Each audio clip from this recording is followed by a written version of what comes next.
Newly opened unlimited hotpot resto dito sa Binondo for only 399 pesos. One to sawa mo nang may enjoy. Merong iba't ibang klase ng meats, hotpot balls, tofu, ham, sausages, crab sticks at dumplings. Meron na ring noodles, veggies, iba't ibang klase ng seaweeds at mushrooms at may unlimited sauce na rin na kayo yung mismong magtitimpla. Pero kung ako sa inyo, i-upgrade nyo na sa kanilang 699 set na may kasama ng premium beef tulad ng tender beef, strip loin at fat beef. Libre at unlimited na rin yung kanilang beef bone soup, pero kung gusto nyo mag-add ng isa pang flavor ng soup, pwede din, add lang kayo ng 250 to 380 pesos, depende sa flavor. Hindi nga rin kayo madidisappoint sa mga meats nila dito, lalo na sa tender beef at strip loin. Masasabi mo talagang may quality yung mga meats nila dito, wag nyo lang ibababad ng matagal and may tendency kasing kumunat kapag na-overcook. Siguro mga 90 seconds lang, pwede na at masarap i-partner sa ginawa nyong hotpot sauce. May mga drink selections nga rin sila dito, hindi nga lang part ng unlimited, pero for desserts naman, unlimited yung ice cream nila, and take note, Nestle yung brand, and what a way to end a delightful hotpot meal. Merong strawberry, chocolate,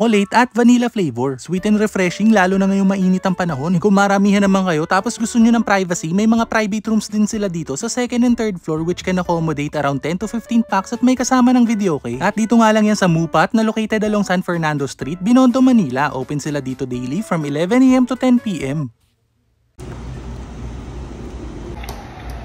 Ewan ko, fix it ba lang?